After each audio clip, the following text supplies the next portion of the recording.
Hey guys, tonight we begin not with tragedy or royal courts, but with something far more dramatic and excessive. Falling in love in 1980s Texas oil country. Because believe it or not, Shakespeare's wit and wisdom hits different when everyone's wearing power suits, driving Cadillacs, and measuring success in barrels per day instead of acres of land. From masked balls at billion-dollar ranches to corporate espionage disguised as family loyalty, this tale of much ado is less about Elizabethan England and more about big hair, bigger egos, and the kind of drama that only happens when oil money meets matters of the heart. So before you settle in, take a moment to like the video and subscribe, but only if you genuinely enjoy what I do here. And let me know in the comments where you're tuning in from and what time it is for you. It's always fascinating to see who's joining us from around the world. Now dim the lights, maybe turn on a fan for that soft background hum, and let's ease into tonight's journey together, where Shakespeare meets the Lone Star State, and love is as complicated as a merger deal. The Texas sun hung low and orange over the sprawling Messina Ranch in the summer of 1984, casting long shadows across thousands of acres of prime oil country. The main house stood like a monument to American excess, a massive Spanish colonial revival mansion, with white stucco walls, red tile roofing, and enough square footage to house a small hotel. Live oak trees, some over 100 years old, lined the circular driveway, where a fountain featuring bronze longhorns sprayed water 20 feet into the cloudless sky. Leonato Messina had built his empire from nothing, starting with a single derrick in West Texas and turning it into Messina Oil Corporation, one of the most powerful independent oil companies in the state. Now at 65, with silver hair perfectly styled and a bolo tie fastened with a solid gold clasp, he stood on his wraparound porch surveying his domain with the satisfaction of a man who'd bet everything and won. Beside him stood his daughter, Hero, 23 years old and the very picture of Texas high society. Her honey blonde hair was teased and sprayed into perfect waves that cascaded past her shoulders. She wore a peach-colored sundress with a full skirt, a pearl necklace that had belonged to her grandmother, and white leather pumps. Her makeup was immaculate, frosted pink lipstick, blue eyeshadow that matched her eyes, and just enough blush to suggest perpetual excitement. Hero had been raised to be perfect, and she'd mastered the role flawlessly. "Daddy, do you really think they'll arrive today?" Hero asked, her voice carrying that musical quality that finishing school had refined. She clutched a glass of sweet tea, condensation dripping down the crystal tumbler. "Don Pedro Garcia never breaks his word, sweetheart," Leonato replied, squinting toward the horizon. "He said he'd come straight from closing that deal in Venezuela, and he will. That man's more reliable than a Rolex." Also on the porch was Leonato's niece, Beatrice, and she couldn't have been more different from her cousin if she'd tried. At 28, Beatrice had short feathered hair dyed a defiant auburn, and she wore fitted Levi's, expensive leather boots with actual wear on them, and a white button-down shirt with the sleeves rolled up to reveal a delicate gold watch. She'd inherited a small oil operation from her father, and had spent the past 5 years proving she could run it better than any man in Texas. She had a reputation for being sharp-tongued, independent, and utterly uninterested in the marriage market that consumed most women of her social circle. "Don Pedro Garcia," Beatrice said, swirling her own glass. Whiskey, neat, with practiced ease. "The great deal-maker himself. I suppose he's bringing his entire entourage, Benedick Montano included." At the mention of Benedick's name, something sharp flashed in Beatrice's eyes. Leonato chuckled, a deep rumbling sound that suggested he knew far more than he let on. "I imagine Benedick will be with him, yes," Leonato said. "He's Don Pedro's right-hand man now. Vice President of International Acquisitions, I heard. Made himself quite successful." "Success and substance are two different things, Uncle," Beatrice said coolly. "Benedick Montano is all flash and no follow-through. Last time I saw him at the Petroleum Club, he spent 2 hours talking about himself and barely noticed anyone else existed." Hero giggled behind her hand. "You two certainly struck sparks off each other at the convention last year. I thought the hotel bar might catch fire from all that bickering." "We didn't bicker," Beatrice corrected. I stated facts. He interpreted them as arguments because his ego is too large to accept criticism. You told him his presentation on offshore drilling was competent for someone who probably had his secretary do all the research. Hero reminded her. It was competent, and she probably did. Before the conversation could continue, the distant rumble of engines drew their attention. 3 vehicles appeared on the long private road leading to the ranch, a white Cadillac Eldorado with long horns mounted on the hood, a cherry-red Corvette, and a black Lincoln Continental. They kicked up trails of dust that glowed golden in the sunset light, announcing their arrival like something out of a movie. Leonato straightened his bolo tie and stepped down from the porch. His boots, genuine alligator, probably $10,000, clicking against the stone steps. Hero quickly checked her hair in her compact mirror, applied another layer of lipstick, and arranged her face into a welcoming smile. Beatrice remained where she was, leaning against the porch railing with calculated indifference. The Cadillac pulled to a stop first, and out stepped Don Pedro Garcia, 50 years old and distinguished in a way that only money and power could create. He wore an impeccably tailored cream-colored suit, a Stetson hat that probably cost more than most people's monthly mortgage, and ostrich leather boots polished to a mirror shine. His hair was dark with distinguished gray at the temples, his mustache neatly trimmed, and when he smiled, it was with the confidence of a man who'd just added another 100 million to his portfolio. "Leonato, you old wildcatter!" Don Pedro's voice boomed across the courtyard as he strode forward with open arms. "Still sitting on the prettiest piece of property in Texas, I see." The 2 men embraced with the kind of backslapping enthusiasm that sealed million-dollar deals and decade-long friendships. Leonato had known Don Pedro since the early days, when they'd both been young men gambling everything on oil leases and seismic surveys. While Leonato had focused on domestic operations, Don Pedro had gone international, building an empire that stretched from Venezuela to the Middle East. "Pedro, you look like Venezuela treated you well," Leonato said, stepping back to admire his friend. "I heard you walked away with the mineral rights to half the Orinoco belt." 3/8, Don Pedro corrected with a wink. "But who's counting? The negotiations took 3 months, but we got it done. Brought my best people with me. Couldn't have done it without them." From the Corvette emerged a young man who looked like he'd stepped out of a cologne advertisement. Claudio was 25, with dark hair styled with enough mousse to survive a hurricane, a perfectly trimmed mustache, and the kind of aristocratic features that belonged on currency. He wore designer jeans, a Ralph Lauren polo shirt, and a Rolex that caught the dying sunlight. He was Don Pedro's protege, the son of a business partner who died years earlier, and Don Pedro had raised him like his own. Claudio's eyes found Hero immediately, and it was as if someone had unplugged his brain and plugged in his heart instead. He froze halfway between the car and the porch, staring at her with the kind of dumbstruck expression usually reserved for lottery winners and men witnessing miracles. Hero, for her part, felt her cheeks flush pink beneath her carefully applied makeup. She'd met Claudio once before, briefly, at a charity gala in Houston 2 years ago. He'd been younger then, less refined, still finding his footing in the business world. But now he looked like a man who'd discovered himself, confident, successful, and utterly mesmerized by her. From the Lincoln Continental came another figure, and Beatrice's posture stiffened immediately. Benedick Montano stepped out like he owned not just the car but the entire state of Texas. He was 32, tall and lean, with dark hair styled in that perfectly calculated, messy way that probably took 20 minutes and half a can of hairspray to achieve. He wore a custom-tailored gray suit with the jacket slung over his shoulder, Ray-Ban aviator sunglasses, and a cocky smile that suggested he'd never met a mirror he didn't like. "The Messina Ranch," Benedick announced to no one in particular. "Still as ostentatious as I remembered. Leonato, you ever think about scaling back, maybe getting rid of a few thousand acres, going for understated elegance?" "Benedick," Leonato laughed, shaking his hand warmly.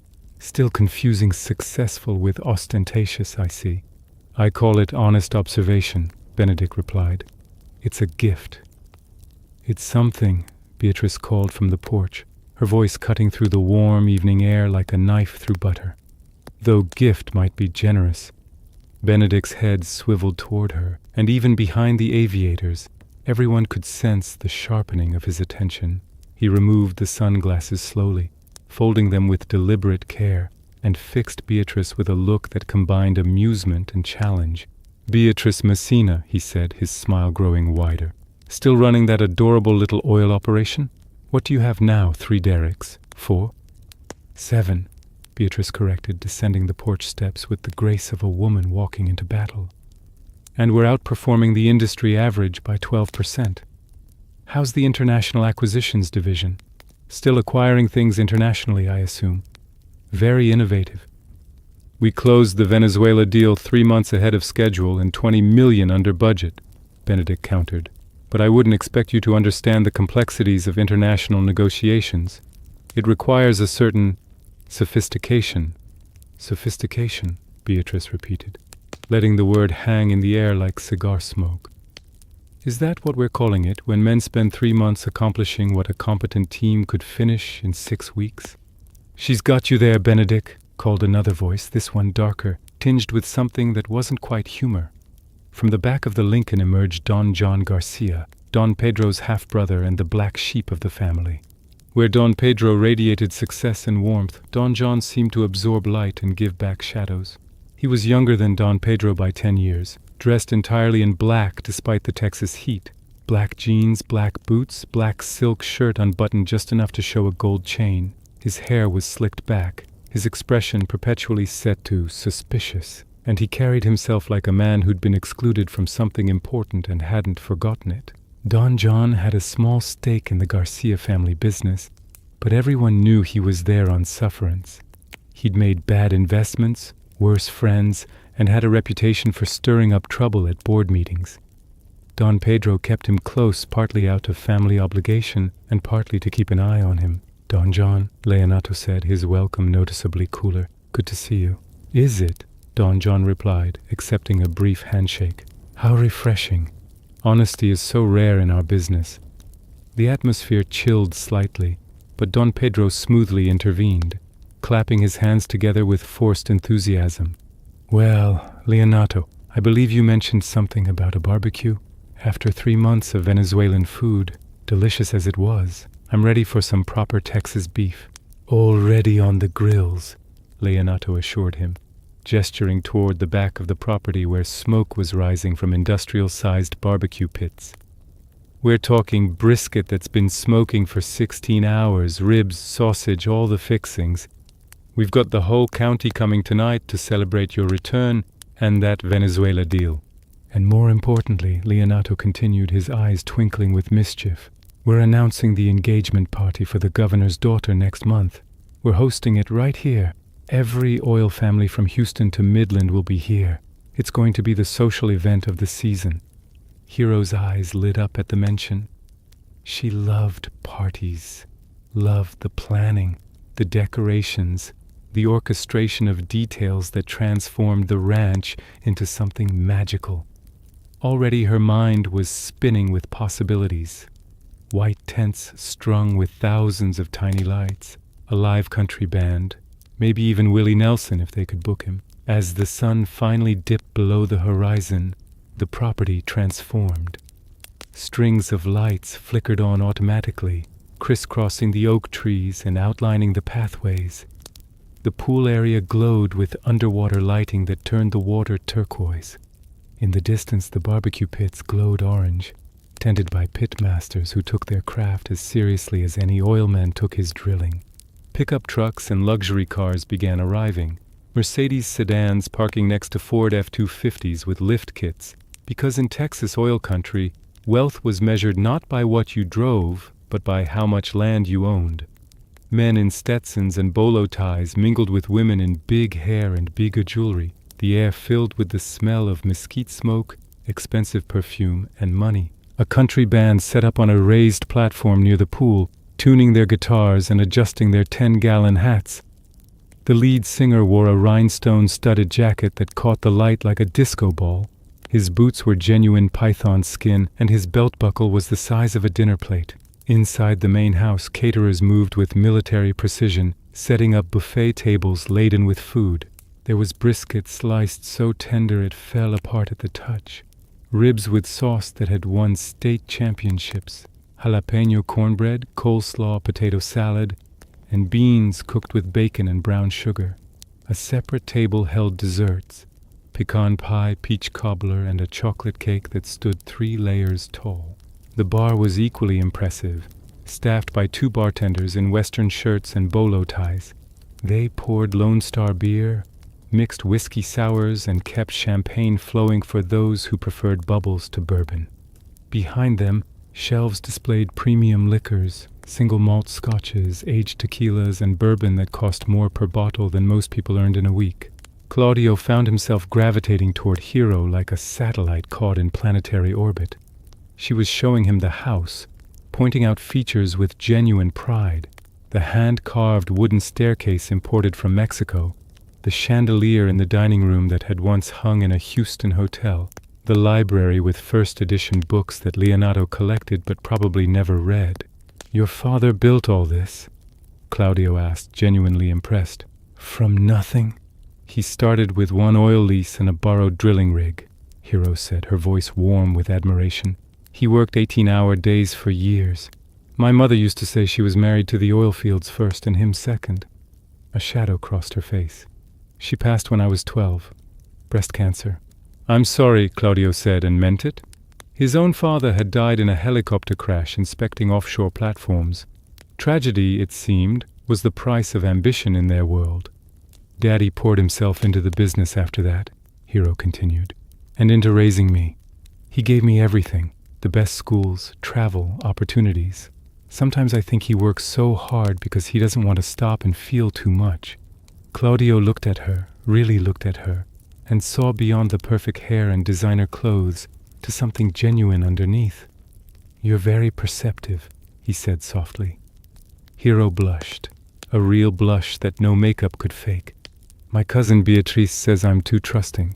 She says I see the best in everyone. That doesn't sound like a flaw to me. She thinks it is. She's always warning me about people who might take advantage." Hero laughed. "Beatrice sees the world as a chess game. Everyone's either an opponent or an ally. And which are we?" Claudio asked, stepping slightly closer. Hero's breath caught. "I don't know yet." Meanwhile, outside by the pool, Beatrice and Benedick had attracted a small audience, the way car accidents attract rubberneckers. They stood on opposite sides of a patio table laden with drinks, verbally sparring with the practiced ease of prize fighters who knew each other's moves. "I'm just saying," Benedick was explaining to a circle of amused oilmen, "that the industry would be better served by focusing on efficiency rather than expansion. We don't need more derricks, we need smarter drilling." "How progressive of you," Beatrice interjected, arriving with a fresh whiskey. "Did you read that in a magazine or did one of your assistants summarize it for you?" "I read extensively," Benedick shot back. "Unlike some people who confuse running a boutique operation with understanding the industry." "Boutique?" Beatrice's eyebrow arched dangerously. "My boutique operation has better safety records, higher employee satisfaction, and better profit margins than Garcia International's domestic division. But please, tell me more about efficiency." Don Pedro, watching from nearby, chuckled into his bourbon. "Those two," he said to Leonato, "they're like fire and gasoline." "Think they'll ever figure it out?" Leonato asked. "Figure what out?" "That they're crazy about each other." Don Pedro nearly choked on his drink. "Benedick and Beatrice? You're joking. They'd sooner drill for oil on the moon than admit any affection." "Exactly my point," Leonato said with a knowing smile. "The question is, do we help them along or let them figure it out themselves?" "Help them how?" Leonato's smile widened. "I'm still working on that part." The party had reached that perfect moment when the liquor had loosened tongues but hadn't yet slurred speech, when the food sat warm and satisfying in bellies, and when the Texas night had cooled just enough to make the outdoor heat lamps unnecessary. The country band played a cover of All My Exes Live in Texas, and several couples two-stepped on the makeshift dance floor laid out on the lawn. their boots scuffing against the polished wood in rhythmic patterns. Japanese lanterns swayed gently in the breeze, casting shifting shadows across the crowd. Women's big hair remained impressively intact despite the humidity, held in place by industrial quantities of aquanet. Men had loosened their bolo ties, and jackets hung over chairbacks.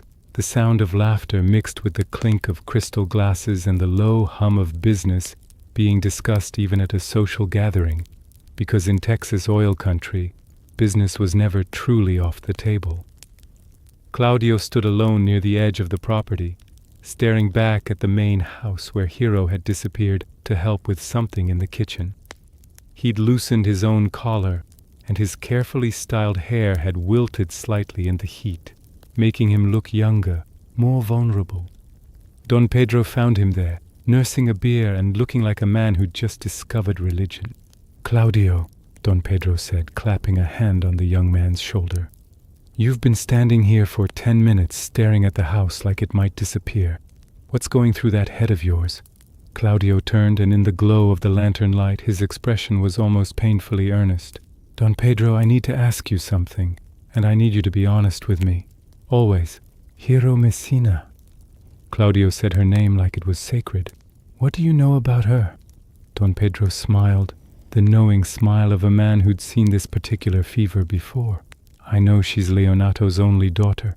I know she's been educated at the best schools, SMU, I believe, with a degree in art history or something equally refined. I know she's never had to work but volunteers extensively with charities. I know she's considered one of the most eligible women in Texas oil society." He paused. "And I know you've been looking at her like she's the last drop of water in the desert." Claudio laughed, embarrassed. "Is it that obvious? Son, you might as well have it tattooed on your forehead." Don Pedro took a sip of his bourbon. "But there are worse afflictions than falling for a beautiful, intelligent, well-connected woman. The question is, what are you going to do about it?" "That's just it," Claudio said, running a hand through his hair. "What can I do? I'm 25 years old. I've got a good position with your company, but I don't have my own empire yet. Her father is Leonato Messina. He probably has a dozen suitors lined up, men with their own companies, their own fortunes. Leonato isn't the type to sell his daughter to the highest bidder," Don Pedro said thoughtfully. "He wants her happy. And from what I observed tonight, she couldn't take her eyes off you either." Claudio's head snapped up. "Really, you think so?" "I know so. I've been watching people make deals for 30 years. I can read interest, and that girl is interested." Don Pedro stroked his mustache, a habit when he was formulating a plan. "But you're right about one thing. You need to approach this correctly. Leonato is old-fashioned in some ways. He'll want to be courted properly, asked permission, the whole traditional dance. So what do I do?" Don Pedro's eyes gleamed with the same intensity he brought to closing billion-dollar deals. "Here's what we're going to do. Tomorrow night, Leonato is throwing a masked party. Another celebration. Something about that engagement he's hosting. Everyone will be wearing masks, dancing, mingling. It's the perfect opportunity." "Opportunity for what?" "For me to approach Hero on your behalf," Don Pedro said. "I'll feel out her interest, speak to her about you, lay the groundwork. Then, once I'm certain she's receptive, I'll approach Leonato. With my recommendation and her approval, you'll have a much stronger position." Claudio's face lit up like an oil derrick at midnight. "You'd do that for me?" "You're like a son to me, Claudio. Your father was my best friend, and I promised him I'd look after you. Besides," Don Pedro grinned, "I'm good at negotiations. Consider this practice for my next international deal." They shook hands, but it was more than a handshake. It was a pact, sealed with the kind of trust that bound men together in their world. What neither of them noticed was the figure standing in the shadows near the house, partially obscured by a large ornamental cactus garden. Don John had watched the entire exchange, his expression unreadable in the darkness. He'd developed a talent for being overlooked, for blending into backgrounds while more charismatic men held center stage. It was a survival skill he'd learned young, being the illegitimate son, the half-brother, the one always on the periphery of Don Pedro's success. Next to Don John stood Baracchio, his only real friend if such a word could be applied to their relationship. Baracchio was 30, wore his hair in a mullet that had gone out of style even by 1984 standards, and had the kind of face that suggested he'd been in his share of bar fights. He worked as a middle manager in Garcia International's domestic division, competent enough to keep his job but not ambitious enough to rise higher. He and Don John had bonded over their shared resentment of more successful men. "Did you hear that?" Don John asked quietly, his voice barely above a whisper. "Every word," Borachio confirmed. "Don Pedro's going to play matchmaker for Claudio and the Messina girl." "My brother," Don John said, and the word brother sounded like a curse. "Always so generous with his help, always solving everyone's problems, making everyone's dreams come true. St. Pedro of the oil fields." "You don't like seeing Claudio happy," Borachio observed. It wasn't a question. "Happy?" Don John turned to face Borachio fully, and in the dim light his features looked sharp, almost cruel. "I don't care about Claudio's happiness. What I care about is my brother playing God again, arranging lives like they're chess pieces on his personal board. He brought Claudio into the company, promoted him over people who'd been there for years. He gives him opportunities, mentorship, affection. Meanwhile, I'm his blood, his actual family, and I get scrutinized, questioned, and kept at arm's length." "To be fair," Borachio said carefully, "that deal you tried to make in Oklahoma did cost the company about $3 million. Don John's jaw tightened. "That was a calculated risk. Any businessman takes risks, but when I fail, it's evidence of incompetence. When Pedro or his golden boy Claudio take risks, it's called vision and bold strategy. The hypocrisy is suffocating." "So what are you thinking?" The slow smile spread across Don John's face, the kind of smile that had nothing to do with joy. "I'm thinking that my brother has invested himself in Claudio's romantic success. He's going to negotiate this match, stake his reputation on it, convince Leonato that Claudio is worthy of his precious daughter. So much effort, so much capital, both social and emotional, invested in one outcome. And what if that outcome doesn't happen?" Don John let the question hang in the humid air. "What if something were to go wrong? What if Hero turned out to be less than the perfect princess everyone thinks she is? What if Claudio's heart got broken and by extension Don Pedro's pride took a hit?" Borachio's eyes widened slightly. "You want to sabotage the match?" "I want to introduce a little chaos into my brother's carefully ordered world," Don John corrected. "He's had everything too easy for too long. The Venezuela deal succeeds. Claudio worships him. Everyone respects him. Meanwhile, I'm the family embarrassment, tolerated but never truly accepted." His voice dropped lower, more venomous. "I want him to feel what failure tastes like. I want him to watch something he cares about fall apart." "That's risky," Borachio said, though his tone suggested he was intrigued rather than opposed. "Leonato is powerful. If you're caught interfering with his daughter—" "We won't get caught," Don John said with certainty, "because we won't do anything directly. We'll simply plant seeds of doubt, create situations that look compromising, let other people draw their own conclusions. The beauty of destroying trust is that once the crack appears, people do most of the work themselves." Borachio nodded slowly, his mind already working through possibilities. "The masked party tomorrow night. Everyone will be in costume, faces covered. It would be easy to create confusion, stage something that looks inappropriate." "Exactly." Don John pulled out a pack of Marlboro Reds, tapped one out, and lit it with a gold lighter. The ember glowed orange in the darkness. "We have 24 hours to formulate a plan. I want it elegant, simple, and devastating." Back at the party, Benedick had been cornered by 3 oil executives' wives who decided he needed a woman in his life. They surrounded him near the dessert table, their perfume forming a cloud so thick he could taste it. "Benedick, you can't stay single forever," said Margaret, a woman in her 50s whose jewelry could finance a small drilling operation. "You're 32 years old. Don't you want a family? Children?" "Children?"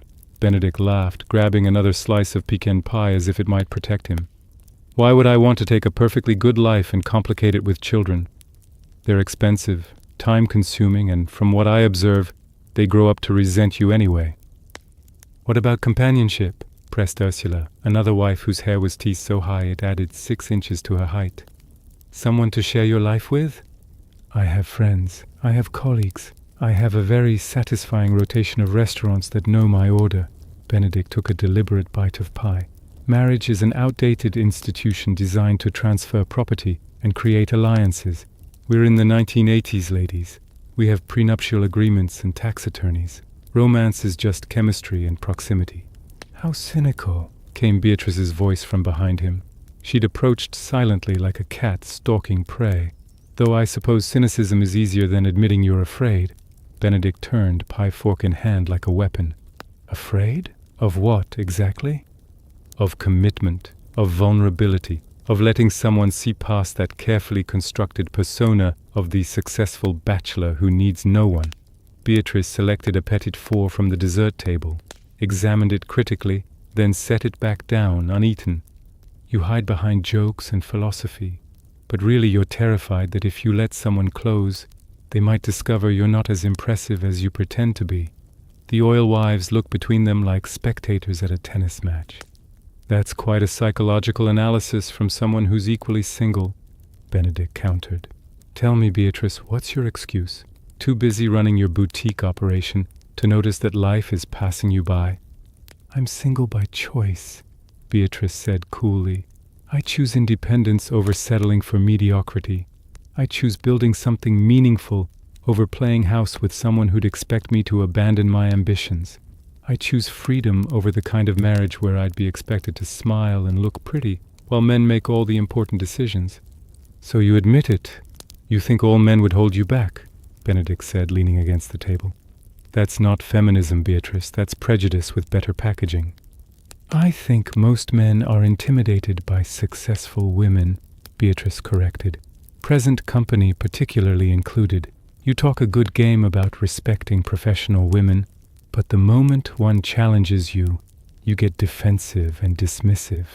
I'm not defensive. You're literally defending yourself right now. The oil wives had given up pretending not to be entertained, and were openly watching the exchange with delighted expressions. You know what your problem is, Beatrice?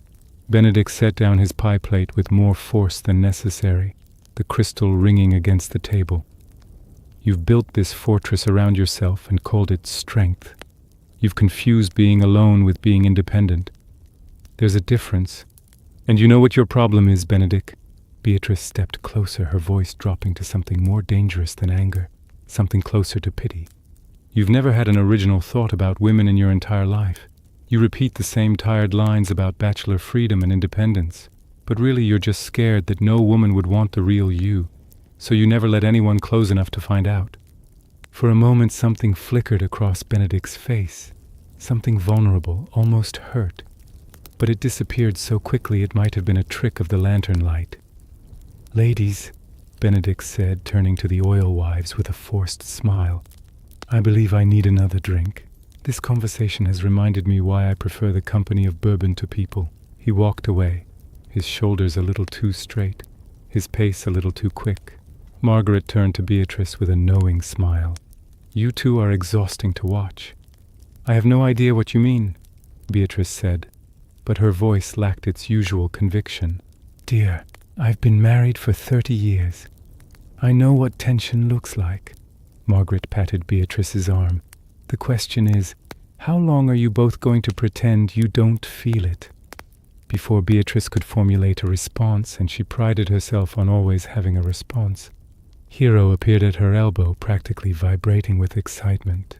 Beatrice, I need to talk to you, Hero whispered urgently, pulling her cousin away from the dessert table and toward the gardens, where the landscaping lights created pools of illumination among the shadows.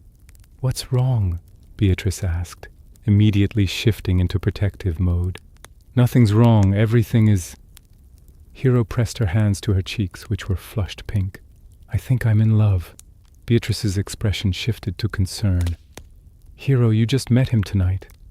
I met him 2 years ago, actually, at that charity gala in Houston, but he was different then, younger.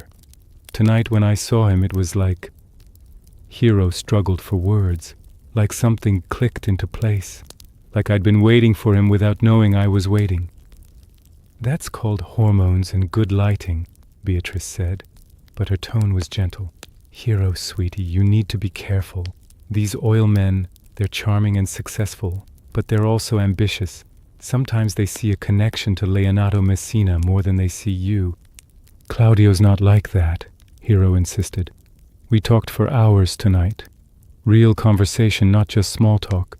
He told me about losing his father, about feeling like he has to prove himself constantly. He asked about my dreams, my interests. He actually listened, Beatrice. Of course he listened. You're beautiful, wealthy, and the daughter of one of the most powerful men in Texas oil. Any man would listen." Hero's face fell. "You think that's all I am? A connection, a transaction?" Beatrice immediately softened, pulling her cousin into a hug. "No, honey. I think you're brilliant and kind and genuine. I just worry that you don't see how rare those qualities are, and how many people might try to take advantage of them. I'm not saying Claudio is one of those people. I'm just saying be careful. Protect your heart." "You protect your heart so well you never let anyone near it," Hero said quietly, pulling back from the embrace. "Maybe that's not protection, Beatrice. Maybe that's just missing out on life." The words hung between them, surprisingly sharp from someone as gentle as Hero. Before either could respond, Leonato's voice boomed across the property, amplified by a microphone. He stood on the bandstand, Stetson in hand, grinning at his assembled guests. "Friends, family, and freeloaders." Laughter rippled through the crowd. "I want to thank you all for coming tonight to welcome home Don Pedro Garcia and his team. These men have just pulled off one of the biggest deals in the Western Hemisphere, and they did it with Texas grit and intelligence." He raised his glass. "To Don Pedro, to Don Pedro," the crowd echoed, drinks lifting in unison. "Now," Leonato continued, "as most of you know, tomorrow night we're hosting another celebration, a masked ball right here at the ranch. I want everyone back here at 8 o'clock sharp, wearing your finest Western formal wear and the most creative masks you can find. We're going to dance, drink, and celebrate in style. There'll be a live band, catered food, and enough champagne to float an oil tanker." The crowd cheered and applauded. In Texas oil country, any excuse for a party was embraced with enthusiasm. "And who knows," Leonato added with a wink, "maybe some romances will bloom under those masks. There's something about anonymity that makes people brave, makes them say things they might not otherwise say." Don Pedro caught Claudio's eye from across the crowd and nodded subtly. Tomorrow night the plan would be set in motion. In the shadows, Don John smiled around his cigarette and nudged Baracchio. "Tomorrow night," he echoed quietly. "Perfect." As the band struck up another song and couples moved toward the dance floor, the Texas night settled in around the Messina ranch. Somewhere in the distance, an oil derrick pumped rhythmically, its motion as constant as a heartbeat. The air smelled of mesquite smoke, expensive cologne, and the particular blend of ambition and possibility that defined their world. Tomorrow night would bring masks and music, deception and desire. The pieces were all moving into place, each player unaware of the other's strategies. In the game of hearts and ambition, everyone thought they were making the moves. No one yet realized they might be the ones being played. The Texas sun beat down mercilessly on the Messina ranch the following afternoon, turning the sprawling property into a shimmering mirage of heat waves and determination. Despite the temperature pushing past 95 degrees, an army of workers transformed the grounds into something out of a fever dream where Dallas met Dynasty, where country elegance collided with oil money excess. White tents rose like sailboats on a lawn sea, their peaks crowned with flags bearing the Messina oil logo, a stylized longhorn superimposed over an oil derrick. Inside the largest tent, round tables covered in cream-colored linens awaited place settings of fine china and crystal that caught the sunlight filtering through the fabric. Each centerpiece featured arrangements of Texas bluebonnets, yellow roses, and Indian paintbrush, the state flowers arranged in silver vases that probably cost more than most people's monthly rent. A wooden dance floor had been assembled on the lawn, its surface polished to a high shine. Technicians ran cables and tested sound equipment while a different band, more upscale than last night's country group, set up their instruments. This ensemble included a full brass section, keyboards, and a lead singer in a sequined western jacket that would have made Liberate jealous. Leonato supervised everything with the intensity of a general planning a military campaign. He wore khaki slacks and a short-sleeve button-down shirt, his silver hair slightly disheveled from running his hands through it. He barked orders at caterers, adjusted tent positions by inches, and insisted the ice sculptures, twin oil derricks carved from frozen water, be positioned exactly where they'd catch the evening light. 3 degrees to the left, he called to 2 workers struggling with one of the sculptures. No, my left, not your left. Do I have to do everything myself? Hero watched her father from the shade of the porch, amused and affectionate. She wore white linen pants and a silk blouse, her hair pulled back in a French braid to combat the heat. In her hands she held a guest list she'd been reviewing all morning, though her mind kept drifting to Claudio, to their conversation last night, to the way he'd looked at her like she was the only person in Texas. Beatrice emerged from the house carrying 2 glasses of iced tea, condensation already forming on the crystal. She'd dressed practically for the heat, denim shorts that showed off tanned legs, a white tank top, and her hair pulled up in a clip. No makeup except sunscreen, because Beatrice was constitutionally opposed to vanity when there was work to be done. Your father is going to give himself a heart attack, Beatrice observed, handing Hero one of the glasses. It's a party, not a diplomatic summit. You know how he is, Hero said fondly. If something's worth doing, it's worth obsessing over every detail.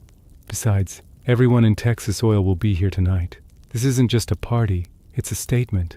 A statement that says, look how much money I can spend on a single evening. A statement that says the Messina family knows how to celebrate success and bring people together. Hero sipped her tea. There's value in that. Building relationships, strengthening alliances. You should understand that better than anyone. Your father did the same thing. Beatrice's expression softened slightly. Her father had indeed been a master of social engineering, using parties and gatherings to cement business relationships that lasted decades. It was how he'd built his company from nothing, and it was why when he died Beatrice had inherited not just derricks and equipment, but a network of connections that proved more valuable than oil. Fair point, Beatrice conceded. I just wish the building of alliances didn't require quite so much hairspray and small talk. Speaking of which, Hero said, her tone shifting to something more playful, have you decided what you're wearing tonight? Clothes, a mask, the bare minimum required to avoid arrest. Beatrice, Hero set down her tea glass with exaggerated patience. This is a formal masked ball. You cannot show up in jeans and boots. Watch me. I already laid out a dress for you. It's on your bed. Silver sequins, very elegant, very 1980s. It'll look stunning with your coloring. Beatrice groaned. Sequins? Hero, I run an oil company, not a disco. Tonight you're going to a party. There's a difference. Hero's voice took on a gentle insistence. Besides, would it kill you to let people see that you're not just a ruthless businesswoman? That you're also a beautiful, interesting person? People can think whatever they want. I'm not performing femininity to make them comfortable. It's not about them. It's about you letting yourself enjoy something frivolous for once. Hero touched her cousin's arm. When's the last time you went to a party just to have fun? Not to network, not to make business connections, but just to dance and laugh and be present? Beatrice opened her mouth to respond, then closed it. She honestly couldn't remember. Across the property, in the guest house where Don Pedro's group was staying, a very different preparation was underway. Claudio stood in front of a full-length mirror, adjusting a black western-cut tuxedo for the 3rd time. The jacket had subtle silver thread embroidery. The pants had a razor-sharp crease, and his boots, custom-made black leather with silver toe caps, cost more than most people's cars. But it was the mask that concerned him. He held a black leather half-mask, the kind that covered the eyes and nose but left the mouth visible. It was studded with tiny silver conchos, very Texas, very expensive, very anonymous. I look ridiculous, Claudio announced to the room. Don Pedro, already dressed in a cream-colored tuxedo with a gold brocade vest, laughed from where he was fixing his own mask, a more elaborate gold affair with feathers. "You look like every other wealthy man at a masked ball. That's the point. Anonymity breeds honesty. But how will Hero know it's me?" "Oh, she won't. Not at first. That's what makes tonight perfect." Don Pedro adjusted his bolo tie, this one featuring a solid gold clasp embedded with turquoise. "I'll approach her wearing my mask, compliment her, engage her in conversation about you. I'll gauge her interest without her knowing who's really asking. Then when I'm certain she's receptive, I'll reveal myself and speak to Leonato on your behalf." "And you really think this will work?" "Claudio, I've negotiated with Venezuelan oil ministers, Saudi princes, and Texas state legislators. I can certainly determine if a young woman is interested in an eligible bachelor." Don Pedro clapped him on the shoulder. "Trust me, by the end of tonight you'll be halfway to engaged." In a darker corner of the guest house, Don John and Buracchio huddled over a bottle of whiskey that was rapidly emptying. The afternoon heat had turned the small sitting room into an oven, but neither man seemed to notice. They were too focused on the blueprint of destruction they'd been sketching out for hours. "The key," Don John said, pouring another 2 fingers of whiskey into Buracchio's glass, "is making it look real. Not staged, not suspicious, just unfortunate timing and compromising circumstances." Buracchio nodded, his mullet damp with sweat. "I've been thinking about Margaret. You know, Hero's lady's maid? The one who helps her get dressed, does her hair, runs errands? What about her?" "She's got a thing for me." Buracchio said it without pride or shame, just stating a fact.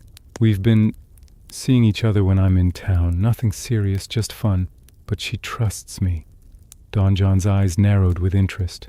And Margaret is about Hero's height. Same build, in the dark, wearing one of Hero's dresses, standing at Hero's bedroom window. Buracchio let the implications hang in the air. With everyone at the party in masks, who's to say who saw what? "You want to stage a scene," Don John said slowly, understanding dawning. "Make it look like Hero is having an affair. With you, not with me specifically, just with someone. Some man who isn't her devoted Claudio." Buracchio leaned forward, warming to his theme. "Tonight, during the party, I'll slip away with Margaret. We'll go to Hero's bedroom window, the one that faces the garden. We'll talk, maybe embrace, visible to anyone who happens to be walking below. Margaret will be wearing something of Hero's. In the darkness, with the party noise covering our voices, anyone watching would assume they're seeing Hero with a lover." "And who will be watching?" Don John asked, though he already knew the answer.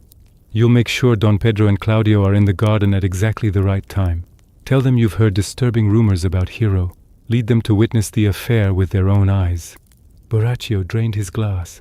"Claudio's heart breaks, your brother's matchmaking fails, and Hero's reputation is destroyed. All without us directly doing anything except being in the wrong place at the right time." Don John smiled, the expression transforming his face into something reptilian. "It's elegant, simple, devastating." He poured himself more whiskey, raised the glass in a toast. "To chaos, to revenge," Buracchio corrected. They drank. By 7 o'clock that evening, the sun had finally begun its descent, painting the Texas sky in shades of orange, pink, and purple that no artist could replicate. The heat had broken just enough to make the outdoors bearable, though the air still carried that thick, humid quality that made everything feel dreamlike and slightly unreal. The first guests began arriving in a parade of excess. Mercedes and Cadillacs, pickup trucks with chrome detailing that cost more than the vehicles themselves, even a stretch limousine or two. Men emerged in Western-cut tuxedos and formal suits. Women in evening gowns that ranged from understated elegance to sequined spectacles that could be seen from space. But it was the masks that transformed the ordinary into the extraordinary. Leather masks studded with gems, feathered creations in peacock colors, simple dominoes covered in gold leaf, elaborate Venetian-style masks with long noses and intricate designs. Some guests had clearly spent hundreds on their disguises, commissioned from artists and costume designers. Others had bought theirs at party stores and spray-painted them to match their outfits. The effect was disorienting and exciting, a sea of wealthy Texans rendered anonymous, equal behind their disguises. A roughneck millionaire might brush shoulders with old Houston money, and neither would know until the mask came off at midnight. Leonato stood at the entrance to the largest tent, greeting guests with the booming enthusiasm of a man in his element. He wore a black tuxedo with a silver brocade vest, and a mask shaped like a longhorn skull, complete with horns that added 6 inches to his height. It was ridiculous and perfect and very Leonato. Hero appeared at 8 o'clock sharp, and even through her mask, a delicate creation of white feathers and pearls, her beauty was evident. She wore a champagne-colored gown with a full skirt, off-the-shoulder sleeves, and enough tulle to make her look like she was floating rather than walking. Her hair was teased and curled, cascading down her back in golden waves, and diamonds, real diamonds probably from her late mother's collection, sparkled at her throat and ears. She moved through the crowd with practiced grace, greeting guests, accepting compliments, all while her eyes searched for one person in particular. But how did you find someone specific when everyone wore masks? Beatrice had kept her promise to wear the dress Hero selected, though she'd done so with audible complaints and considerable reluctance. The silver sequined gown fit her perfectly, hugging curves she usually hid under practical work clothes. Her mask was simpler than Hero's, black leather with silver studs, but it suited her sharp features. She'd kept her hair short and natural, refusing to tease or curl it into submission. "I feel like a disco ball," Beatrice muttered to Hero when they found each other near the champagne fountain, an actual fountain flowing with moe. "You look stunning," Hero corrected. "Half the men here are staring at you. Half the men here are drunk, married, or both. The other half, then?" Before Beatrice could respond, the band struck up a waltz, and couples began moving toward the dance floor. The lead singer, his mask adorned with rhinestones that matched his jacket, crooned into the microphone with a voice that was half country, half crooner. Don Pedro, resplendent in his gold mask and cream tuxedo, moved through the crowd with the confidence of a man who owned every room he entered. He'd been watching Hero, timing his approach, waiting for the perfect moment. When she stood slightly apart from the main throng of guests, he found that moment near the rose garden, where Japanese lanterns cast a warm glow over blooms that seemed to glow in the twilight. Hero stood alone, sipping champagne, her masked face turned toward the party with an expression that managed to be both present and searching. "Excuse me," Don Pedro said, his voice slightly altered to maintain the anonymity of the evening, "but I couldn't help noticing you standing here alone. That seems like a crime against nature, a beautiful woman without a dance partner." Hero turned, startled but smiling behind her feathered mask. "I'm waiting for someone, actually, though I'm not entirely sure I'd recognize him with everyone in disguise." "Ah, the eternal problem of the masked ball," Don Pedro said smoothly. "We hide our faces to reveal our true selves, but in doing so we can't find the very people we seek." He gestured toward the dance floor. "Perhaps while you wait, you'd honor me with a dance?" Hero hesitated, then nodded. "One dance. But if the person I'm waiting for appears, you'll have to forgive me for abandoning you. A gentleman always understands when he's been outranked by matters of the heart." They moved to the dance floor, joining the couples swaying to a slow ballad. Don Pedro was an excellent dancer. Decades of business galas had ensured that, and he led Hero with practiced ease. "Tell me," he said as they turned, "this person you're waiting for, is he worthy of such dedication?" Hero laughed softly. "I barely know him, honestly. We met last night, talked for hours, and now—" She shook her head. "Now I feel ridiculous, like a teenager at prom waiting for her crush to notice her." "That doesn't sound ridiculous. That sounds like the beginning of something important." Don Pedro spun her gently. "What if I told you that the man you're waiting for is equally eager to find you? That he spoke of nothing but you all day? That he's terrified you won't remember him or care?" Hero's steps faltered slightly. "How would you know that?" "Call it intuition, or observation, or perhaps," Don Pedro's voice softened, Perhaps I know Claudio well enough to recognize when he's been struck by lightning. You know him? Hero's eyes widened behind her mask. You know Claudio? I do, and I can tell you with absolute certainty that he's a good man. Honest, ambitious in the best ways, loyal to a fault. He lost his father young, which gave him a seriousness beyond his years, but he hasn't lost his capacity for joy or wonder. Don Pedro met her eyes. He's my protégé, and I wouldn't say these things if they weren't true. I don't deal in false compliments or empty praise. Why are you telling me this? Because you deserve to know the quality of the man interested in you, and because he deserves someone who sees him clearly. The song ended, and Don Pedro stepped back, bowing slightly. Your Claudio is here tonight, looking for you, and when he finds you, I hope you'll give him a chance. Before Hero could respond, Don Pedro disappeared into the crowd, leaving her standing in the middle of the dance floor, her heart racing, her mind spinning. Across the tent, Benedick had been cornered by the same oil executives' wives from the previous evening, all of whom seemed determined to discuss his romantic prospects despite his clear desire to discuss anything else. I'm telling you, Benedick, Margaret said, her mask decorated with actual peacock feathers. Marriage is the natural state of humanity. Even Adam had Eve. And look how well that turned out, Benedick muttered into his bourbon. Paradise lost, eternal consequences, the whole of human suffering. Really selling the institution there, Margaret. You're impossible, Ursula laughed. What about Beatrice? Now there's a woman who could match wits with you. Beatrice, Benedick nearly choked on his drink. She can barely tolerate being in the same room with me. Every conversation is a verbal duel. She thinks I'm arrogant and superficial. And you think she's...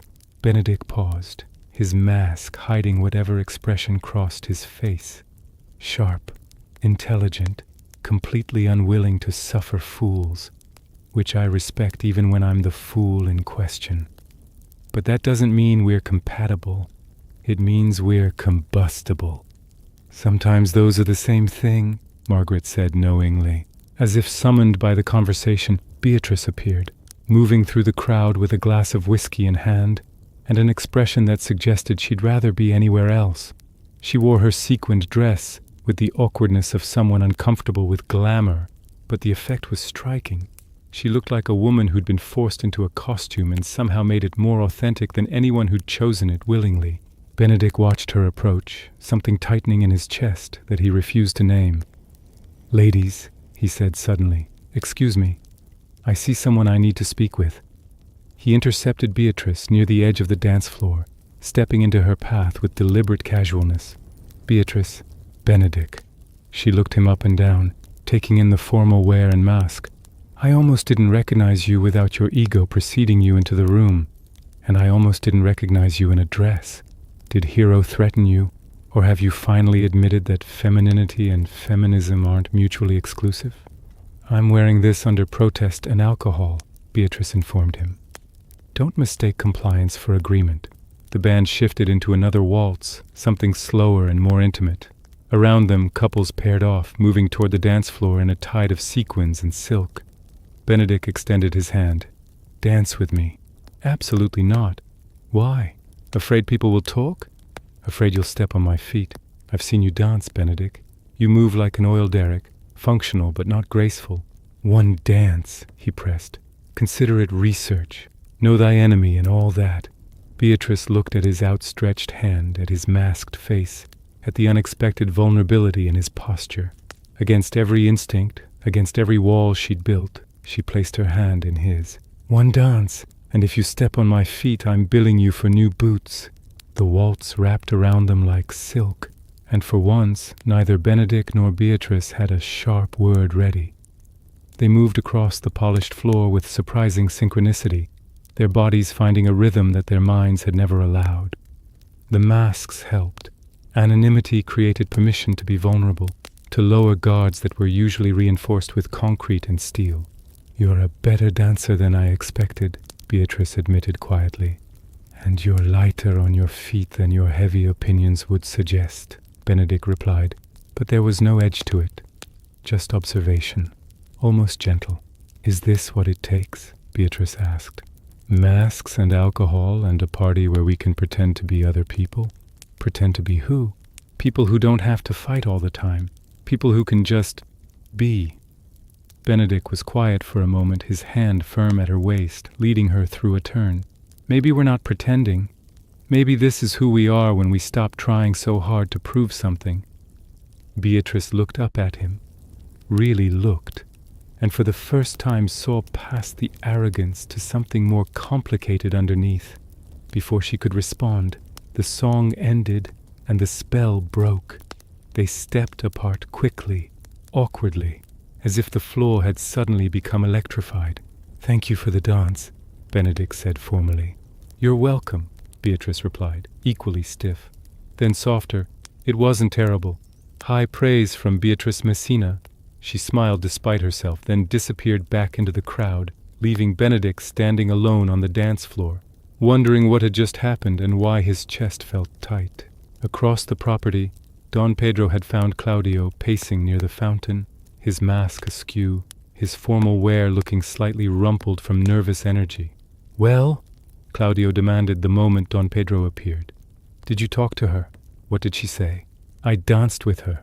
Spoke about you in glowing terms, which wasn't difficult since they're all true. And I can tell you with absolute certainty, she's interested, very interested." Claudio's face lit up like the oil fields at night. "Really? You're sure?" "I've been reading people for 3 decades. She's waiting for you, hoping to see you, nervous and excited in equal measure." Don Pedro straightened Claudio's bow tie with paternal affection. "Now, I need to speak with Leonato, get his blessing. You stay here, compose yourself, and in 20 minutes, you'll have permission to court the woman you love. I don't know how to thank you. Thank me by being good to her, by building a life worthy of what she's offering." Don Pedro clapped his shoulder. "Now, where's that father of hers?"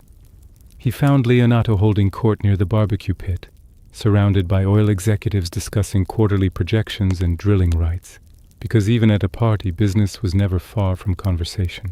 Don Pedro waited patiently for a break in the discussion, then pulled Leonato aside to a quieter corner of the garden. "Leonato, I need a word. Private." They walked to a stone bench beneath an ancient oak, far enough from the party that the music became background noise. Don Pedro removed his mask. They'd moved beyond the need for anonymity in this conversation. "What's on your mind, Pedro?" Leonato asked, though his smile suggested he already knew. "Your daughter and my protégé, Claudio." Don Pedro leaned forward, elbows on his knees, speaking with the seriousness of a business proposal, because in their world it essentially was. "He's fallen for her, Leonato. Completely, genuinely fallen. And from what I observed tonight, the feeling is mutual." Leonato nodded slowly. "I've seen the way they look at each other. Hero hasn't stopped talking about him since last night. Claudio is a good man. I raised him after his father died. He's honest, hard-working, ambitious but not ruthless. He's got a solid position in my company with room to grow. In 5 years he'll likely be running his own division. In 10, he could have his own operation." Don Pedro met Leonato's eyes. "But more importantly, he'll treat your daughter with the respect and love she deserves. I'd stake my reputation on it." "Your reputation carries considerable weight," Leonato said, "and I trust your judgment. If you say Claudio is worthy of Hero, that means something. So I have your blessing? He can court her properly?" Leonato extended his hand, and they shook the old-fashioned way, firm and binding. "He has my blessing. They have my blessing. Hell, if they want to get engaged tonight, I'll throw them an engagement party that'll make this look like a church social." Don Pedro laughed, relief and satisfaction flooding through him. "Let's not rush them quite that fast, but thank you, my friend. You won't regret this." What neither man saw was the figure lurking in the shadows just beyond the lamplight, close enough to hear every word. Don John stood perfectly still, a glass of whiskey in one hand, and murder in his heart. Everything was falling into place for his brother, for Claudio, for everyone except him. He checked his watch, a gold Rolex that was probably the only thing of real value he actually owned, rather than borrowed or leveraged. 9:30. In 1 hour, Borachio would be in position with Margaret. In 1 hour, he'd lead his brother and the lovesick Claudio to witness Hero's supposed betrayal. Don John drained his whiskey, straightened his black jacket, and moved with purpose toward where Don Pedro and Leonato were still talking. Their conversation now shifted to oil prices and market projections. He arranged his face into an expression of concern, the kind that suggested he was about to deliver bad news he wished he didn't have to share. "Brother," Don John said, his voice carrying just the right note of reluctance, "I'm sorry to interrupt, but I need to speak with you. Privately. It's urgent." Don Pedro looked up, surprised. Don John rarely sought him out for anything, and the serious tone was unusual enough to trigger alarm. "What's wrong?" "Not here." Don John glanced at Leonato apologetically. "This is delicate. Please."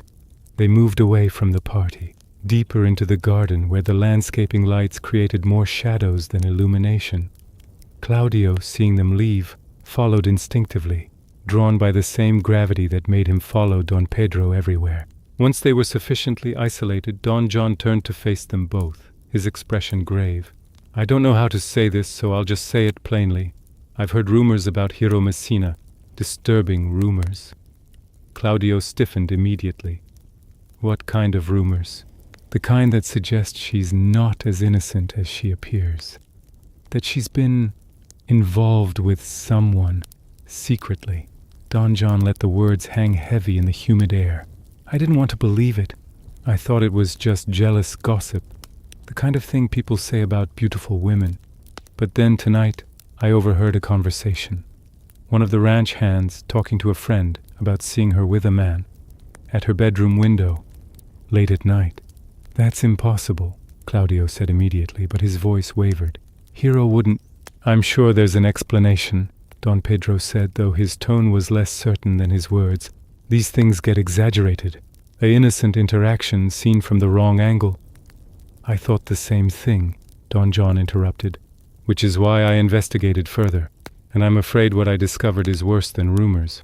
He paused, as if struggling with the weight of what he had to say.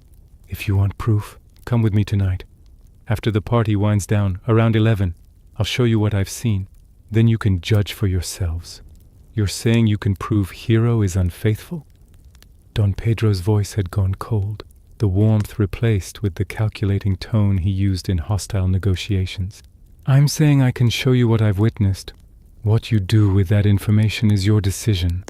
Don John looked at Claudio with something that might have been sympathy if you didn't look too closely. "I take no pleasure in this, but better you know now than after you've committed yourself to someone who doesn't deserve your loyalty." Claudio looked like he'd been physically struck. His face had gone pale beneath his mask and his hands were shaking. "Show me, tonight.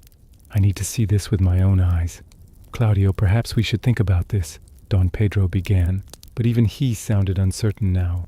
The seed of doubt had been planted and it was already taking root. 11 o'clock, Don John said. "Meet me by the garden entrance. I'll take you where you need to go." He walked away, leaving them standing in the shadows, the party sounds distant and unreal.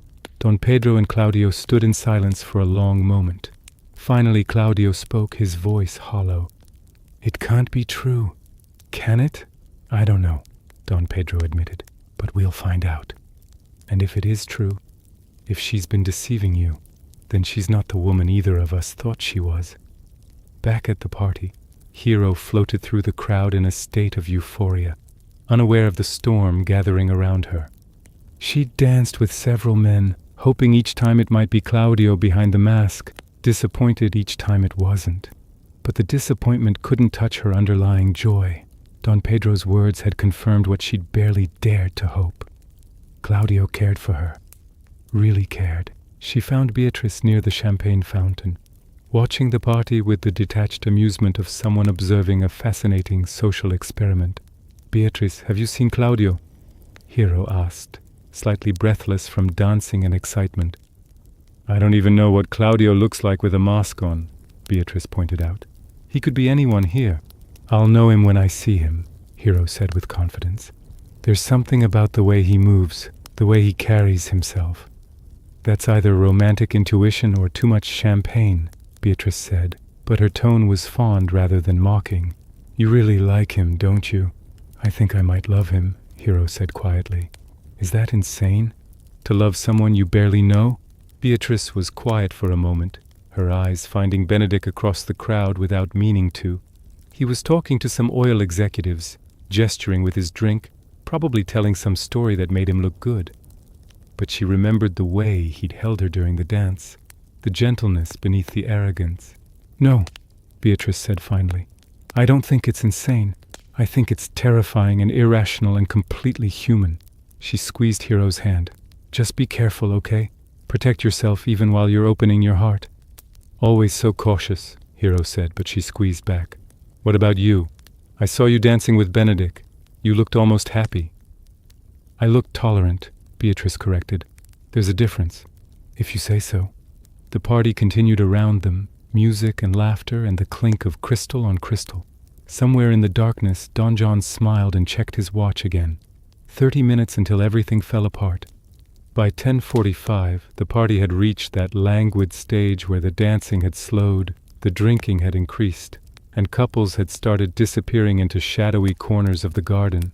The band played softer now, crooning ballads that encouraged close embraces and whispered conversations.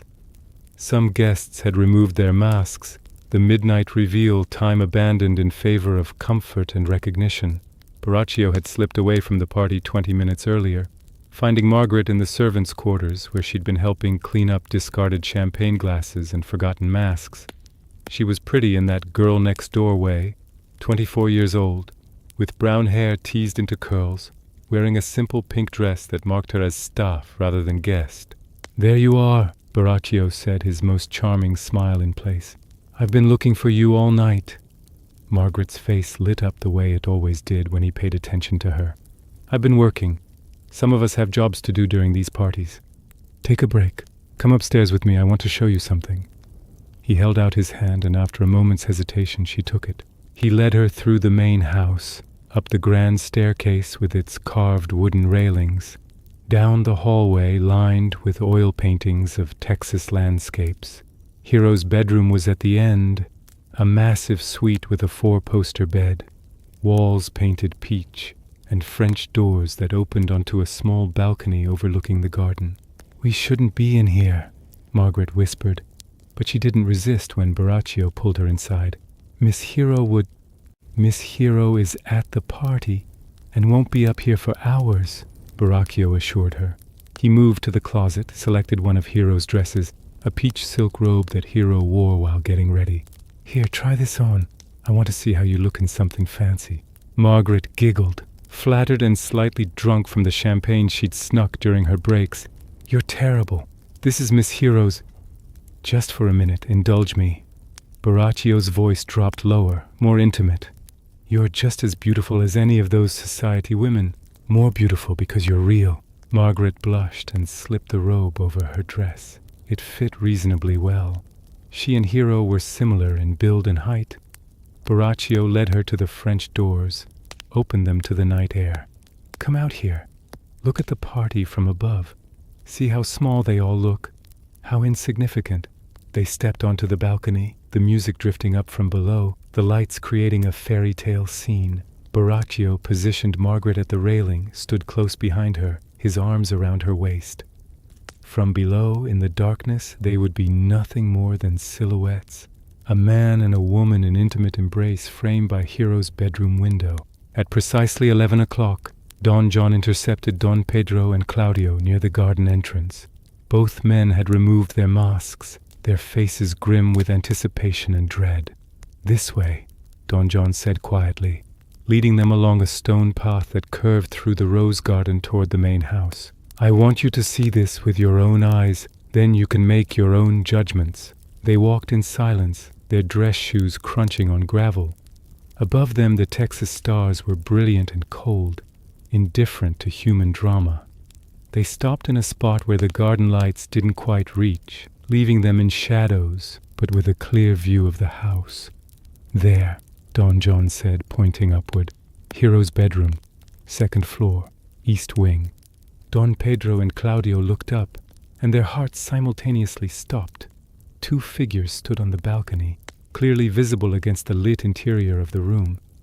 A woman in what looked like Hero's signature peach silk, her build and height matching Hero's perfectly. A man behind her, his arms around her waist, his face buried in her hair. As they watched, the woman turned in the man's arms and they kissed. A long, passionate kiss that left no room for innocent interpretation. Claudio made a sound like he'd been shot, a wounded animal noise that came from somewhere deep in his chest. His knees buckled, and Don Pedro had to grab his arm to keep him upright. "No," Claudio whispered. "No, no, no." "I'm sorry," Don John said, and he almost sounded like he meant it. "I wish I'd been wrong. I wish it was just rumors. But you see the truth now." "That's her bedroom," Don Pedro said, his voice hard as diamonds. "Those are her clothes, that's—" He couldn't finish the sentence. Above them, Borachio and Margaret disappeared back into the room, closing the French doors behind them. The lights went off, leaving only darkness where moments before there had been betrayal illuminated. Claudio turned away, stumbling, and vomited into the rose bushes. His body shook with sobs he was trying desperately to contain. Don Pedro stood frozen, his face a mask of fury and disappointment. "She played us both," Don Pedro said quietly. "She looked me in the eye tonight, accepted my praise of you, acted like an innocent girl falling in love, and all the while—" He spat on the ground, a gesture of contempt he rarely employed. "I gave Leonato my endorsement. I told him Claudio was worthy of her, when it's she who's unworthy of him." "What do I do?" Claudio asked, wiping his mouth, his eyes wild.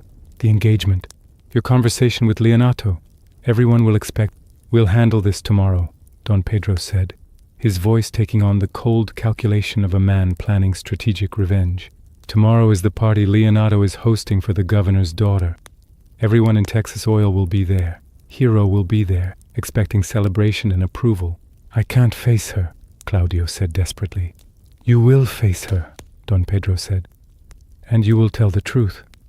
You will expose her for what she is, publicly, so that everyone knows the kind of woman Leonato Messina tried to pass off as innocent. You will save the next man from being deceived as you were. You want me to humiliate her? In front of everyone?" "Oh, I want you to reveal the truth," Don Pedro corrected. "Is that not what honor demands?" Claudio looked back at the darkened window, at the place where his dreams had died, and nodded slowly. "Yes, yes, she deserves the truth to be known." Don John watched them both, satisfaction warming his chest better than any whiskey. Perfect, everything was perfect. The Texas morning broke hot and merciless, sunlight flooding across the Messina ranch like an unwelcome spotlight. The remnants of the previous night's party still littered the grounds, abandoned champagne glasses catching the light, wilted flowers in centerpieces, a single sequined mask floating in the pool like a drowned bird. Inside the main house, Hero woke with the kind of pure joy that comes from being young and in love, and certain that the universe is conspiring in your favor. She stretched in her four-poster bed, remembered Don Pedro's words, imagined Claudio's face when they finally found each other. Today would be perfect. The governor's daughter's engagement party would give her another chance to see him, to talk properly, to begin what felt inevitable and right. She showered and dressed with unusual care, choosing a white sundress with embroidered bluebonnets, her hair pulled back with a turquoise clip. White for innocence, for new beginnings. She looked at herself in the mirror and saw a woman on the edge of her future. Downstairs, Leonato was already on his third cup of coffee, reviewing the guest list for tonight's party with the kind of military precision that had made him successful in business. The governor himself would be here, along with his daughter and her fiancé, plus every significant player in Texas Oil. It was the kind of event that cemented alliances and built empires. "Morning, Daddy," Hero said, kissing his cheek as she poured her own coffee. "Morning, sweetheart. You look happy." "I am happy." She couldn't keep the smile from her face. "I think something wonderful is about to happen." Leonato thought about his conversation with Don Pedro, about Claudio's intentions, and smiled back. "I think you might be right." But across the property in the guest house, A very different morning was unfolding. Claudio sat on the edge of his bed, still wearing his tuxedo pants and undershirt from the night before, his face gaunt from lack of sleep. He'd spent the hours until dawn alternating between rage, despair, and a hollow numbness that felt like death. Don Pedro appeared in the doorway, already dressed for the day in pressed khakis and a polo shirt, looking like he'd slept soundly despite the previous night's revelations. Perhaps he had. Righteous anger often brought clarity and rest. "You need to get ready," Don Pedro said. "We'll arrive at the party at 6. You'll wait until the crowd is assembled, until the governor and his family are present. Then you'll speak." "What exactly am I supposed to say?" Claudio asked, his voice hoarse. "Well, the truth, that you courted her in good faith, that she accepted your attention while maintaining an affair with another man, that she deceived not just you, but her father and everyone who believed in her virtue." Don Pedro's voice was ice. "You'll be specific about what we witnessed. You'll make it impossible for her to deny or deflect." "It will destroy her." "She destroyed herself," Don Pedro corrected. "We are merely reporting the facts." By 6 o'clock that evening, the Messina ranch had been transformed again. The decorations were more elegant than the previous night. White roses and twinkling lights, a string quartet instead of a country band, champagne towers and passed hors d'oeuvres instead of buffet tables. The governor and his wife arrived in a black limousine, their daughter radiant in engagement diamonds that probably cost more than most houses. Leonato played the perfect host, introducing guests, orchestrating conversations, ensuring everyone felt important and included. Hero stood beside him, greeting people with genuine warmth, her eyes occasionally scanning the crowd for Claudio. She found him near the bar and her heart leapt. But something was wrong. He looked terrible, his face pale and drawn, his eyes hollow. He stared at her with an expression she couldn't read, something between fury and devastation. "Claudio?" she said, approaching him with concern. "Are you all right? You look—" "Don't," he said, his voice sharp enough to cut. "Don't pretend concern. Don't pretend anything." Hero froze, confusion flooding her features. "I don't understand. What's wrong?" By now, people were starting to notice. Conversations quieted. The string quartet finished their piece and didn't start another. Leonato turned from the governor, sensing something amiss. Don Pedro stepped forward, positioning himself beside Claudio like a lawyer presenting a case. "What's wrong is that this woman, this supposedly innocent woman, has been deceiving everyone. She's been carrying on an affair while accepting courtship from Claudio." The crowd gasped collectively. Hero's face went white. "That's not true," she said, her voice shaking. "I don't know what you're talking about. I haven't. There's no one." "We saw you," Claudio said, his voice breaking. "Last night, at your bedroom window, with a man. We saw you kissing him, embracing him, wearing your peach robe, standing on your balcony like you didn't care who might see." "That's impossible," Hero said desperately, looking to her father, to Beatrice, who'd pushed through the crowd. "I wasn't in my room last night. I was at the party until after midnight, and then I went straight to bed. There was no man, no affair." "Are you calling me a liar?" Don Pedro asked coldly. "I saw you with my own eyes. Claudio saw you. Even my brother, Don John, witnessed your indiscretion." Leonato's face had gone from confusion to fury. "Hero, tell me this isn't true. Tell me you haven't shamed this family." "Daddy, I swear." Hero reached for him, but he stepped back as if she were contaminated. "I want to believe you," Leonato said, and his voice cracked with emotion. "But Don Pedro Garcia doesn't lie.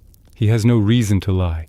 And if he says he saw you—" "He's mistaken," Hero cried, tears streaming down her face now, ruining her carefully applied makeup. "Or he saw someone else, or there's been some terrible misunderstanding. But it wasn't me. I swear on my mother's grave, it wasn't me." The governor's wife whispered something to her husband, and they began moving toward the exit, clearly unwilling to be associated with scandal. Other guests followed their lead, the crowd thinning as people made excuses and disappeared like smoke. Beatrice pushed her way to Hero's side, wrapping an arm around her cousin who was trembling violently. "This is insane," Beatrice said, her voice cutting through the accusations like a blade. "Hero wouldn't do this. Anyone who knows her knows she's incapable of this kind of deception." "With respect, Miss Messina," Don Pedro said coldly, People are often capable of more than we suspect, particularly when it comes to hiding their true nature. Don't you dare, Beatrice snapped back. You've known her for all of 2 days. I've known her my entire life. She's telling the truth. Claudio laughed bitterly. Of course you'd defend her. Your family. But we know what we saw. Your cousin is either a liar or a whore, and frankly I'm not sure which is worse. The slap echoed across the suddenly silent garden. Beatrice's hand had moved faster than thought, connecting with Claudio's face hard enough to leave a red mark blooming on his cheek. How dare you? Beatrice said, her voice shaking with rage. How dare you speak to her that way? You don't know anything. You saw something in the dark from a distance and jumped to the worst possible conclusion because it fit your narrative of wounded masculinity. Beatrice, enough, Leonato said, his face ashen. He looked at his daughter, at the tears, at the desperate innocence in her eyes, and something in him broke. Hero, go to your room. We'll discuss this when our guests have left. Daddy, please. Now! Leonato roared, and Hero flinched as if struck. She turned and ran, sobbing back toward the house. Beatrice followed without a word, shooting a look of pure venom at Claudio and Don Pedro as she passed. The remaining guests dispersed quickly after that, embarrassed whispers following them to their cars. Within 20 minutes the party had completely dissolved, leaving only Leonato standing alone among the white roses and champagne towers, looking like a man who'd aged 10 years in 10 minutes. Don Pedro approached him carefully. Leonato, I'm sorry. If I'd known sooner if I could have prevented this public humiliation. Get out, Leonato said quietly. I understand you're upset, but get out of my house. You and your protege and your whole goddamn entourage. I want you gone by morning. Leonato's eyes were hard as diamonds. Whether she's guilty or innocent, you've destroyed my daughter's reputation and humiliated my family in front of the most powerful people in Texas. So get the hell off my property before I do something we'll both regret. Don Pedro opened his mouth to respond, then closed it. He nodded once and walked away, collecting Claudio with a gesture. They disappeared into the guest house to pack. In Hero's bedroom, Beatrice held her sobbing cousin while rage built in her chest like pressure in an oil well. Hero had cried herself into hiccuping gasps, her white dress stained with tears and mascara. I didn't do it, Hero kept repeating. You believe me, don't you? You know I didn't do it. Of course I believe you, Beatrice said fiercely. And we're going to prove it. Someone set you up. Someone wanted this to happen. But who? Why? Beatrice's mind was already working through possibilities, suspects, motives. I don't know yet, but I'm going to find out. A knock at the door interrupted them. Beatrice opened it to find Benedick standing in the hallway, his face troubled. He'd witnessed the entire scene, had stood silently in the crowd while the woman he'd been verbally sparring with for years had defended her cousin with the ferocity of a lioness. Is she all right? He asked quietly. Does she look all right? Beatrice snapped. I want to help. Why? So you can report back to your friend Don Pedro? So you can gather more evidence for their character assassination? Because I don't think she did it, Benedick said simply. I watched the whole thing and something doesn't add up. Don Pedro and Claudio are good men, but they're also proud men, the kind of men who, once they believe something, can't easily admit they might be wrong. Beatrice studied him, searching for deception and finding only sincerity. You really think she's innocent? I think someone orchestrated this. I think someone wanted Claudio's heart broken and Hero's reputation destroyed. And I think we have very little time to figure out who before the damage becomes permanent. Benedick stepped closer, lowering his voice. Let me help you investigate. I have access to Don Pedro's group. I can ask questions, look for inconsistencies. Why would you go against your friends for us? Benedick met her eyes, and something passed between them. An understanding, a recognition. Because it's the right thing to do, and because... He paused, seeming to struggle with words. Because you believe in her. And I've learned to trust your judgment, even when I disagree with your conclusions. Beatrice felt something shift in her chest, some wall beginning to crumble. All right, help us. But if you're playing some angle, if this is another game... It's not, Benedick promised. I swear it. Benedick started his investigation the way any good businessman approached a problem, by following the money, or in this case, following the motive. Who benefited from Hero's destruction?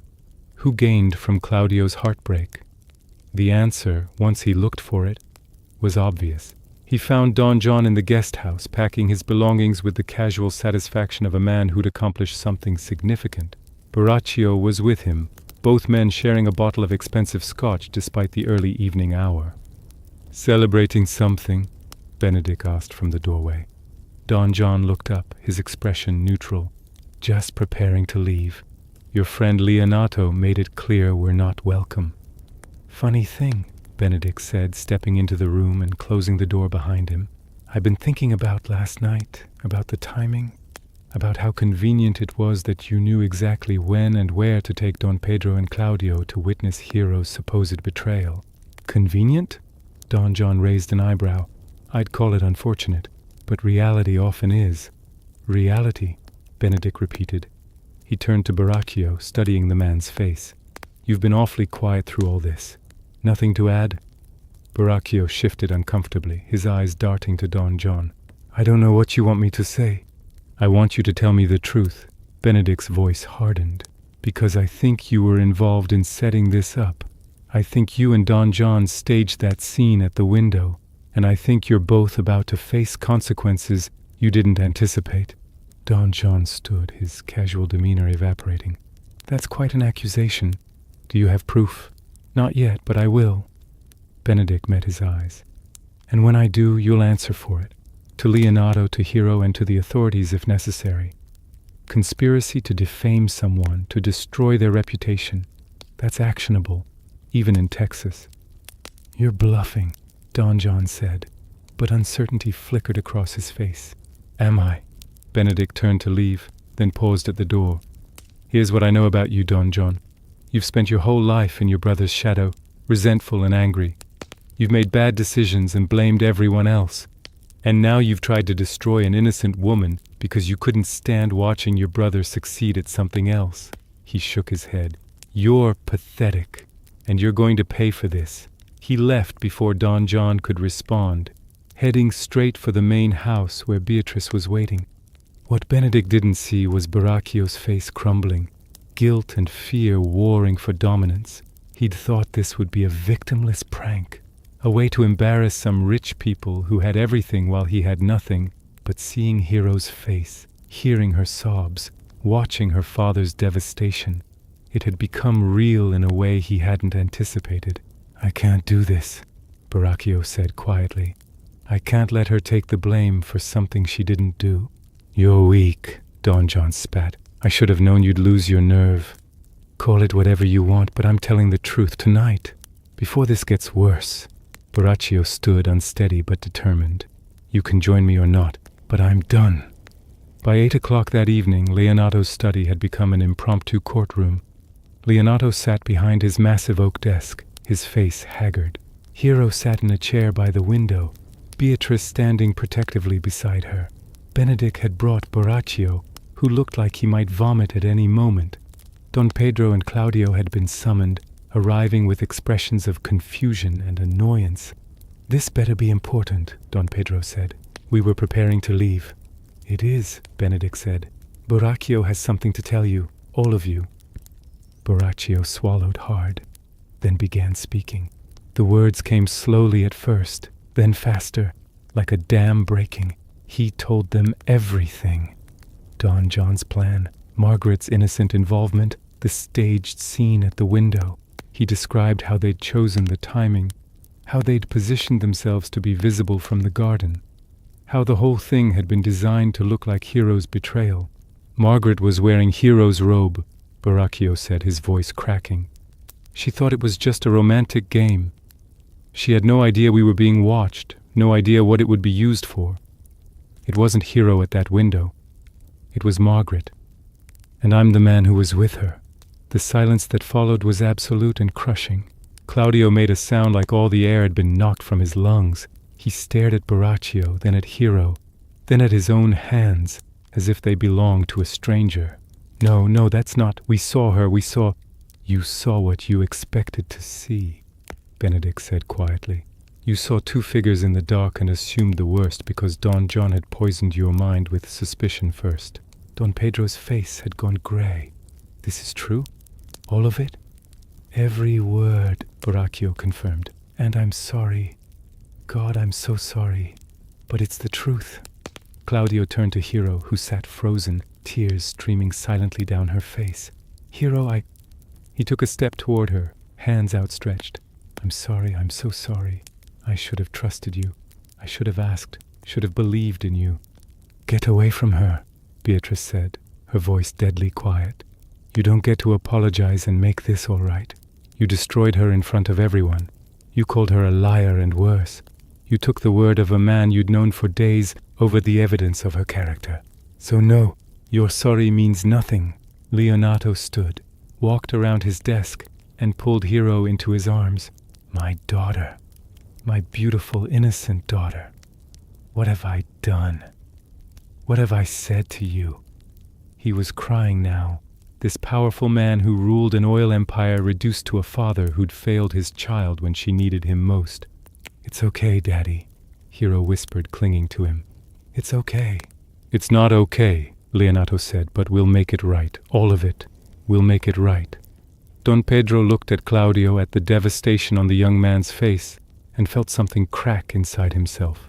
His pride, perhaps. His certainty. He'd been so sure, so convinced of his judgment, and he'd been catastrophically wrong.